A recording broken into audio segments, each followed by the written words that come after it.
Imagine a world still echoing with the roar of cannons, the ground barely settled from the tramp of marching armies. The year is 1866. The American Civil War, a wound torn through the heart of a nation, has finally drawn to a close, but its shadow looms long and dark. Across the fractured country, in towns and villages, north and south, a quiet, solemn ritual begins to unfold, born not of official decree, but from the depths of shared grief. Women, veiled in black, walk through freshly filled cemeteries, their arms laden with the first blooms of spring. They kneel, not just at the graves of their own sons, husbands, and fathers, but at the resting places of all who fell, known and unknown, friend and foe alike. These simple, heartfelt acts of adorning graves with flowers were the seeds from which a nation's day of remembrance would grow. This is the story of Memorial Day. It wasn't born in a single moment or from a single proclamation. It rose organically from a profound human need to honor the staggering sacrifice. Over 620,000 soldiers had perished in the conflict, a number so vast it touched nearly every family, every community. The landscape was dotted with new graves, many hastily dug on battlefields, others in newly established national cemeteries.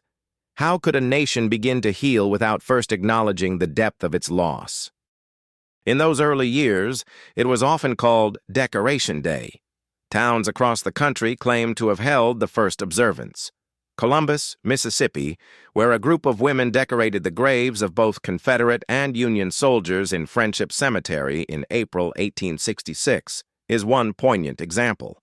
Their gesture of impartial compassion resonated deeply, a glimmer of reconciliation in a deeply divided land.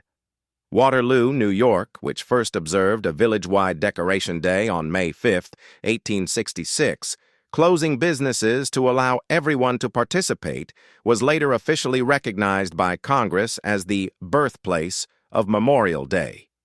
But the truth is, the impulse was widespread, a spontaneous outpouring of remembrance. The idea soon gained momentum. On May 5, 1868, General John A. Logan, the Commander-in-Chief of the Grand Army of the Republic, a powerful organization of Union veterans, issued General Orders No. 11. This order formally designated May 30th as a day for decorating the graves of comrades who died in defense of their country during the late rebellion.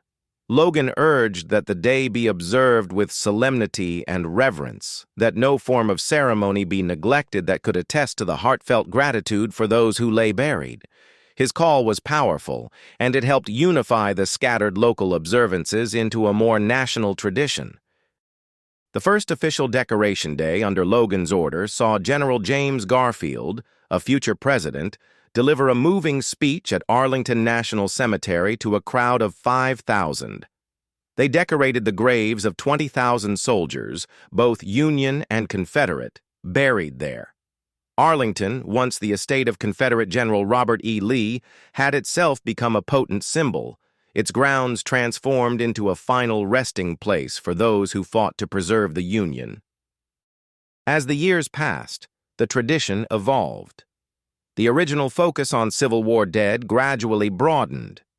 As America found itself embroiled in new conflicts, the Spanish-American War, World War I, World War II, Korea, Vietnam, and the wars in Iraq and Afghanistan, Decoration Day, increasingly known as Memorial Day, became a day to honor all American service members who had died in all wars. The pain of loss, sadly, was a recurring theme in the nation's story, and the need to remember, to honor, remained constant. Congress officially recognized the name Memorial Day in 1967, and in 1971 it became a federal holiday observed on the last Monday in May, creating the three-day weekend that many now associate with the start of summer. One of the most poignant symbols associated with Memorial Day is the red poppy.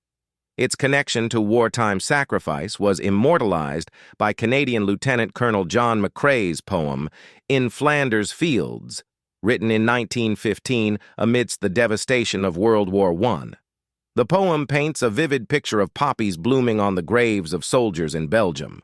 An American academic and humanitarian named Moina Michael, deeply moved by the poem, conceived of the idea of wearing red poppies as a symbol of remembrance for those who had died in the war. The traditions of Memorial Day are rich and varied.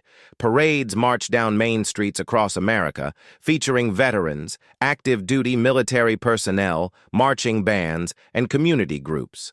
Flags are flown at half-staff until noon, then raised to the top of the staff. Volunteers, often from scout troops or veterans organizations, place small American flags on each grave in national cemeteries. A sea of red, white, and blue honoring the countless individuals. Families visit cemeteries to lay flowers and pay their respects, continuing that simple, profound gesture from the 1860s. In a world that moves so quickly, a world filled with distractions, Memorial Day provides a vital anchor. It calls us to pause, to reflect, and to acknowledge a debt that can never truly be repaid, only remembered. It is a day that links the past with the present, reminding us that the freedoms we enjoy were bought at a profound price.